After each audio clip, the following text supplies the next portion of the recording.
안녕하세요. 35살 여자입니다. 이곳의 사연을 듣다 보면 시간 가는 줄 모르고 푹 빠져서 듣던 기억이 있는데요. 저도 한번 제 이야기를 여기 풀어놓고 싶더라고요. 결혼은 작년에 저보다 2살 어린 남자와 했습니다. 사실 30 넘도록 악착같이 돈만 벌면서 살았기 때문에 결혼이란 걸 할 줄 몰랐는데 집신도 제 짝이 있었다고 지금은 제 남편을 만나서 너무 다행이란 생각이 드네요. 그러면 제 이야기 한번 시작해 볼게요. 저는 태어나서부터 엄마와 둘이 살았습니다. 세상에 태어났을 때부터 저한테 가족은 엄마 하나였고 아빠 얼굴은 기억도 안 나요. 친구들은 다 아빠가 있다는 걸 알게 되고 그제서야 저희 집이 좀 특이하다는 걸 알게 되었네요. 저희 아빠는 제가 아주 어릴 때 갑자기 멀리 떠나셨대요.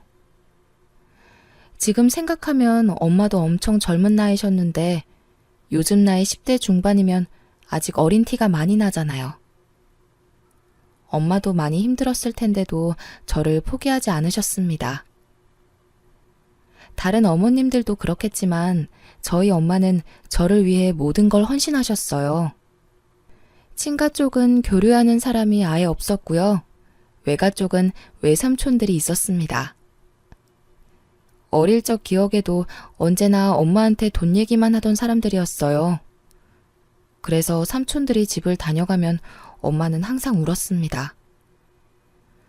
어린 기억 속에 삼촌들은 참 나쁜 사람들이었어요. 저는 원래 남해 쪽에서 살았어요. 엄마는 음식점에서 일하며 그 근처 작은 방에서 저를 키우셨죠. 그러다 엄마가 친한 아주머님의 소개로 서울에 있는 음식점을 소개받았어요. 서울이 돈을 많이 준다고 해서 올라왔는데 생활은 더 힘들었습니다. 방 크기도 더 줄었고요. 게다가 어떻게 알았는지 나중에 삼촌들까지 서울로 찾아와서 엄마에게 돈 내놓으라며 화를 내고 갔습니다. 그런 외삼촌들을 보면서 하루빨리 성공해서 엄마 호강시켜주고 싶었어요. 아빠도 없이 가난하게 컸지만 그게 제 인생에 있어서 가장 큰 동기부여가 되었어요. 나름 저만의 장점이었던 셈이죠. 남들보다 더 열심히 살아야 된다는 명확한 이유가 있었기에 이악 물고 공부만 했습니다. 그 결과 좋은 대학을 졸업해 대기업에도 단번에 취직됐어요. 돈을 많이 주는 곳이라 이직 한번 하지 않고 미친 듯이 일만 했어요. 그리고 33살에 과장으로 승진했습니다. 8년 동안 회사에서 살다시피 야근하는 바람에 돈도 제법 모아뒀고 남들이 부러워하는 과장이란 직급도 달게 되었네요. 하지만 서울의 집값이 워낙 비싸서 엄마와 그동안 좁은 원룸에 살았는데요. 돈이 제법 모이자 당장 좋은 집부터 알아보기 시작했고 엄마한테 이제 음식점에서 힘들게 일하지 말라고 말했어요. 이제라도 딸 덕 좀 보고 살라고요. 집은 대출 조금 껴서 넓은 집에 이사 가는 데 성공했습니다. 앞으로 아무 걱정 없이 엄마랑 행복하게 지내면 될 줄 알았는데 어느 날 예상치 못한 불청객이 찾아왔습니다. 바로 작은 삼촌이었죠. 오랜만에 작은 삼촌 얼굴을 보자마자 돈 내놓으라며 호통치던 옛날 기억이 나서 소스라치게 놀라고 말았습니다. 거의 5년 만에 본 것 같은데 왜 찾아왔냐고 이유를 물어보니 이혼하고 살 곳이 없어서 저희 집에 같이 지내면 안 되겠냐고 대뜸 부탁하러 온 거였죠. 너무 소름 끼쳤습니다. 저는 끝까지 듣지도 않고 바로 부탁을 거절했어요. 그리고 저는 엄마에게 화내고 말았어요. 뭐하러 외삼촌한테 집 주소를 알려줬냐고 말이에요. 그동안 당했던 일들은 감쪽같이 다 잊었냐며 눈물까지 흘리면서 따졌습니다. 엄마는 그저 자랑하고 싶었대요. 내 딸이 이렇게 좋은 집까지 구해줘서 기분이 좋아서 말해줬대요. 근데 5년 동안 하나도 변하지 않는 작은 삼촌을 보니 생각이 짧았다며 후회하셨습니다. 그런데 며칠 뒤 이제 큰 삼촌까지 찾아왔어요. 주말에 TV를 보며 쉬고 있는데 누가 벨을 눌러서 가보니 큰 외삼촌이었습니다. 정말 기겁하는 줄 알았네요. 자세히 보니 옆에 작은 삼촌도 같이 온 것 같더라고요. 그 깡패 같은 성격 어디 안 갔는지 무례하게 복도에서 빨리 문 열라며 시끄럽게 하는 바람에 결국 열어주고 말았습니다. 큰 외삼촌은 아주 제 집처럼 거실에 들어오더니 이곳저곳을 못질하는 사람처럼 살펴보기 시작했어요. 가구는 어떻고 벽지 상태까지 일일이 다 살펴보더군요. 그러더니 자기 혼자 거실 바닥에 앉아서 저와 엄마를 불렀습니다. 그리고는 정말 충격적인 말을 내뱉더군요. 지민이 이제 성공했나 보네? 과장도 달았다며? 이 넓은 아파트에서 사는 거 보니 그 말이 진짜인가 보네. 외삼촌이 여길 왜 왔냐면 말이야. 지민이 너도 머리가 컸으니 알 거 아니야. 원래 가족끼리는 여유 있는 사람이 돈도 주고 그래야 해. 삼촌이 너 키워준 값 받으려고 이런 말 하는 거 아니다. 그런데 사람이 염치가 있으려면 받은 만큼 돌려줄 줄도 알아야 하는 거야. 이야기를 들어보니 제가 갓난아기 때 엄마가 저를 안고 친정집으로 갔다고 해요.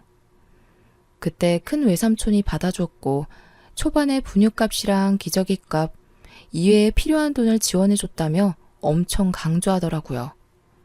근데 그 돈을 이제 와서 달라고 찾아온 겁니다.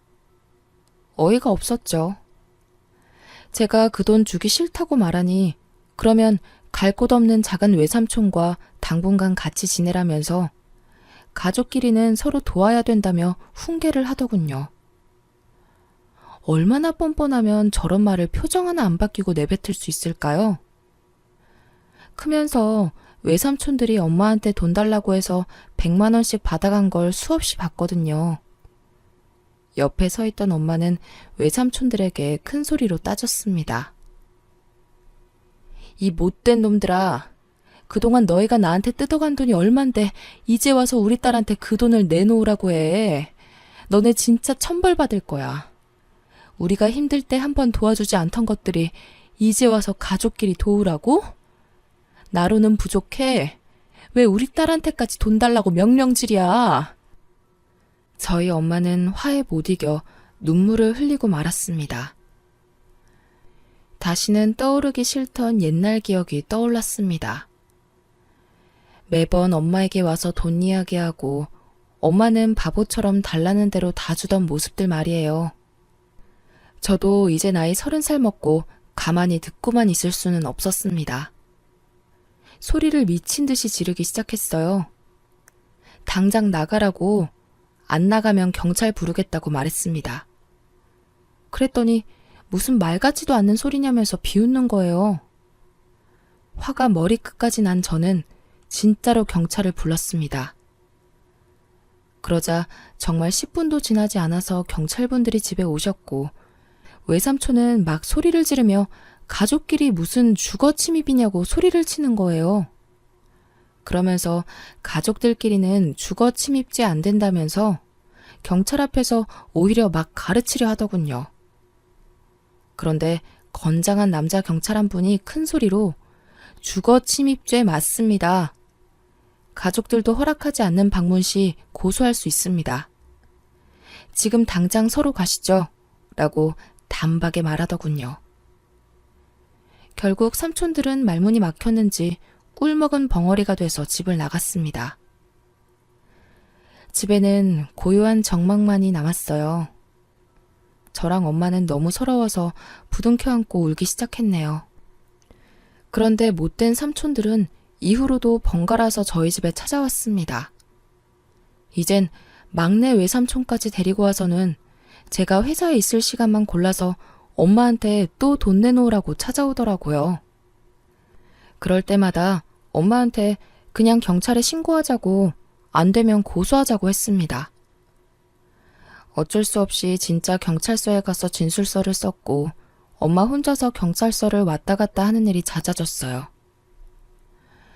그런데 하루는 제가 휴가날이라 집에서 쉬고 있었는데요. 엄마가 아침부터 부지런히 음식을 하고 있는 거예요. 그래서 물어보니 경찰분들 힘들 텐데 우릴 위해서 고생하니까 반찬 몇 가지 만들어서 주러 가는 거라고 하더라고요. 처음엔 그런가 보다 하고 신경 안 쓰고 있었습니다. 그런데 나중에 알고 보니 엄마는 그때부터 열심히 사윗감을 찾고 계신 거였죠. 엄마는 전부 계획이 있었나 봐요. 아무튼 한 달 동안 잠잠하다가 어느 주말에 또 벨이 울리길래 설마 하고 밖을 봤는데 큰 외숙모가 서 있었습니다. 너무 어이가 없어서 문을 열지도 않고 인터폰으로 왜 왔냐고 물어봤어요. 그랬더니 저한테 엄청 반가운 척하면서 얼굴 보러 왔다면서 웃는 거예요. 외숙모 한 분만 있는 줄 알고 문을 열었더니 그제서야 뒤에 숨어있던 삼촌들 3명이 나란히 등장하더라고요. 이번에 아예 짐까지 싸서 눌러앉을 작정으로 온 것 같았습니다. 이혼당한 작은 외삼촌은 갈 곳이 없어서 그동안 큰 외삼촌 집에서 함께 살았나 봐요. 그것 때문에 외숙모가 폭발해서 짐까지 다 싸게 해서는 저희 집으로 왔더라고요. 그러면서 그 커다란 짐을 들이밀고는 작은 외삼촌 좀 잠시만 지내게 하자고 하는데 너무 어이가 없어서 절대 안 된다고 현관을 못 넘어오게 막았습니다. 나중에는 저를 밀치면서 들어오려고 하더라고요. 그때 엄마가 뒤에서 누군가에게 전화를 하는데 그땐 경황이 없어서 그냥 경찰에 신고하나 생각했어요. 몇 분 뒤에 엘리베이터에서 덩치 좋은 남자가 내렸는데 경찰 복장이 아니라서 누구지 싶었어요. 저는 처음 보는 남자였거든요. 그 남자는 현관까지 들어오려는 외삼촌들을 물리치고는 그 짐들을 번쩍 들어서 엘리베이터 안에 던져버렸습니다. 지금 뭐 하시는 거예요? 당신들 상습범이죠? 주인이 허락하지 않는 방문은 형사사건으로 입건될 수 있습니다. 당신들 또 경찰서에 가고 싶어요? 처음 보는 남자가 저러니 누군가 했습니다. 삼촌들 다 어리둥절하더니 작은 외삼촌이 물어봤어요. 당신은 누구신데 남의 집안일에 나서? 착한 일 하는 건 알겠는데 우린 가족이라 평화롭게 해결하려는 거니까 그쪽은 그냥 모른 척하고 갈 길이나 가슈. 작은 외삼촌의 말에 그 남자는 주머니 속에 자신의 신분증을 꺼냈고 저희한테 경찰 공무원 신분증을 떡하니 보여주더라고요. 그제서야 저번에 도와주신 경찰관이신 걸 알았습니다. 외숙모랑 외삼촌들 전부 신분증을 확인하자 곧바로 조용해지더라고요. 결국 한마디도 못하고 전부 나갔습니다. 그들이 엘리베이터 타는 것까지 확인하자 저는 그대로 현관에 주저앉았어요. 집에 못 들어오게 막느라 정말 온 힘을 다 썼거든요. 근데 엄마는 뒤에서 웃고 계셨어요. 엄마가 찬물을 한 잔 가져왔는데 저에게 주는 건 줄 알았거든요. 근데 저는 쳐다도 안 보고 저를 지나치더니 그 경찰관 아저씨에게 주더라고요. 너무 고맙다고 하면서 엄마가 그 남자한테 계속 칭찬을 하는데 누가 누구 자식인지 모르겠더라고요. 그날 저녁부터 엄마는 그 경찰관 칭찬을 끊임없이 했습니다. 지민아, 요즘 사람답지 않게 참 바르고 착하지 않더니? 어쩜 사람이 저렇게 말끔하게 잘생겼는지. 엄마는 저렇게 잘생기고 어깨 떡 벌어진 남자가 우리 사이였으면 좋겠어. 그런데 뭐 제가 봤을 땐 키도 작고 떡두꺼비 같이 생겨서 사복 입고 들어오니 경찰관인 줄 전혀 모르겠더라고요.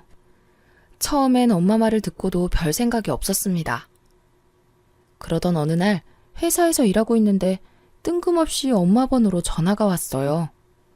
그래서 받았는데 웬 남자 목소리가 들리더군요. 그러더니 이현숙 보호자분 맞냐고 하길래 정말 너무 놀랬습니다. 원래 그런 말은 엄청 위급한 상황에 하잖아요. 그래서 그 소리를 듣자마자 자리에 벌떡 일어나서 무슨 일이냐고 큰 소리로 물었어요. 그런데 대뜸 저에게 언제 퇴근하냐고 물어보더군요. 알고 보니 엄마가 파출소를 찾아가서 그 경찰관에게 전화 좀 걸어달라고 부탁했다더군요. 귀가 잘 안 들려서 특히 요즘 더 심하다고, 딸아이에게 할 말이 있다고, 정말 되지도 않는 연기를 펼치며 일을 벌인 거예요. 그래서 엄마 대신 그 경찰관과 제가 통화를 하게 된 겁니다.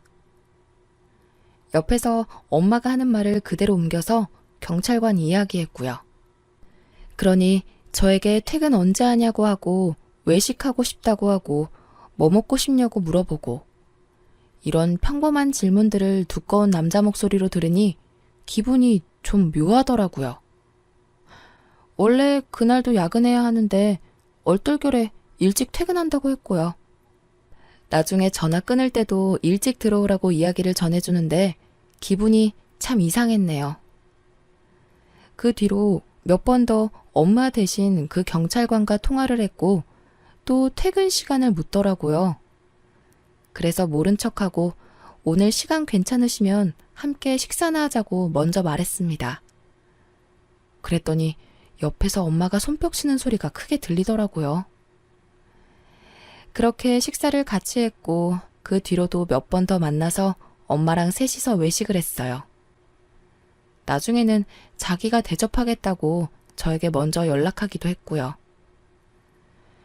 근데 언제부턴가 엄마가 입맛이 없다고 하시질 않나, 한 번은 무슨 점심을 오후 5시에 먹었다면서 배부르다고 하질 않나, 그냥 둘이서 식사하라고 약속 시간 5분 전에 갑자기 통보하시더라고요. 결국 둘이서 식사하게 되었습니다. 그렇게 자연스럽게 데이트를 하게 되었네요. 사실 그동안 연애 경험이 전혀 없었고 연애를 어떻게 하는 건지도 잘 몰라서 매번 밥만 먹고 들어왔거든요. 밥만 먹고 일찍 들어오면 엄마가 계속 저한테 화내면서 집에 꿀 발라놨냐고 속상해 하시는 거예요. 그러다 한 번은 엄마가 먼저 셋이서 밥 먹자고 저희 둘을 부르셨어요. 그때 그 경찰관 앞에서 정말 무안할 정도로 제 자랑을 심하게 하시더라고요. 식사를 마치고 돌아오는데 아파트 건물 앞에 외삼촌 둘이 기다리고 있더군요. 근데 확실히 덩치 있는 남자와 함께 걸어다니니 든든하긴 했습니다. 외삼촌들은 엄마를 보자마자 득달같이 달려왔고 대뜸 돈 이야기를 꺼내길래 제가 더 단호하게 싫다고 말했습니다. 그리고는 저도 모르게 슬쩍 경찰관 뒤로 숨었습니다. 보니까 엄마는 진작에 경찰관 뒤에 착 붙어 계시더라고요. 아니, 또 저 남자랑 있는 거야? 대체 그쪽은 누구길래 계속 붙어 있는 거야? 경찰관이면 경찰답게 국가를 위해서 일을 하라고. 그때 엄마가 본심을 드러내셨어요. 우리 사위 될 사람이다, 왜? 앞으로 모든 일은 우리 모녀한테 이야기하지 말고 여기 경찰관을 통해서 말해. 그쵸, 우리 경찰관님? 엄마는 삼촌들한테 파출소 위치까지 말해주고는 경찰관 뒤로 숨더군요. 근데 웃긴 건 떡두꺼비같이 생긴 경찰관은 대뜸 자기 지갑에서 명함을 2장 꺼내더니 외삼촌들에게 한 장씩 나눠주기 시작했어요. 다음엔 할 얘기 있으면 여기로 전화하라면서요. 그날 그 떡두꺼비 남자에게 홀딱 반해버렸습니다. 확실히 키는 좀 작지만 듬직하고 자꾸 보다 보니 성격도 좋고 사람이 서글서글한 게 참 괜찮더라고요. 나중에 알고 보니 저보다 나이가 2살이나 어렸고 정말 얼굴만 봐서는 저보다 한참 위라고 생각했는데 졸지에 연하 남자랑 결혼하게 되었습니다. 그렇게 한 달 뒤에 예비시댁에 가서 인사도 드렸어요. 다들 좋은 분이셨어요. 예비시댁은 아들만 넷이더라고요. 아버님의 유전자가 엄청 강한지 형제들 모습이 하나같이 정말 다 두꺼비같이 생겼습니다. 큰 두꺼비, 마른 두꺼비, 안경 쓴 두꺼비, 그리고 막내가 떡두꺼비였고요. 어깨가 제일 넓었어요. 저희 결혼 날짜가 잡히면서 엄마는 이제 고향으로 내려가 지내겠다고 둘이서 잘 살아라고 하시더라고요. 그때 갑자기 눈물이 났습니다. 솔직히 두꺼비 보고 그냥 결혼을 하지 말까 생각도 했어요. 근데 제 마음을 알고 있었는지 저에게 먼저 장모님과 함께 지내자고 말해주더군요. 그날 참 많이 울었습니다. 지금껏 살아오면서 제가 봐온 남자들은 외삼촌들 같이 이런 실망스러운 사람뿐이었는데 점점 잘생긴 두꺼비가 되어가는 것 같았네요. 시댁에서도 당연히 그렇게 하는 게 맞다고 지금까지 힘들게 키워주신 홀어머니를 어찌 고향에 가시게 두냐고 하시더군요. 그 이야기를 듣고 저랑 엄마가 얼싸안고 또 울었어요. 어찌 이런 훌륭한 분들을 사돈으로 만나게 되었냐고 좋아하시면서요. 그렇게 결혼식을 올렸습니다. 외삼촌들도 다 불렀어요. 저희 결혼식은 누가 봐도 신랑이 경찰관이라는 게 너무 티가 났거든요. 주례 선생님부터 사회자, 축가 모두가 경찰 간부들이 해주셨습니다. 외삼촌들도 다 봤고요. 그날 이후로 외삼촌들이 찾아오거나 연락하는 일은 단 한 번도 없었어요. 늘 저희 집엔 떡두꺼비가 있거든요. 오늘도 집에 들어오니 그 떡두꺼비가 청소를 하며 자기가 엄마 좀 챙기라고 또 잔소리를 하고 있습니다. 남편이 저렇게 우리 엄마를 챙기니 저도 자연스럽게 시부모님을 많이 챙기게 되더라고요. 그래도 아직 많이 부족하지만 늘 더 많이 챙기려고 노력하고 있습니다. 우리 엄마는 요즘 저보다 사위가 더 편하신 것 같아요. 아직도 궁금한 점이 우리 엄마는 어떤 모습을 보고 떡두꺼비 경찰관을 사윗감으로 보셨는지 참 신기합니다. 그냥 느낌이 딱 왔다고 하시던데 저도 나중에 아이 낳고 엄마가 되면 그런 느낌이 오려나 모르겠네요.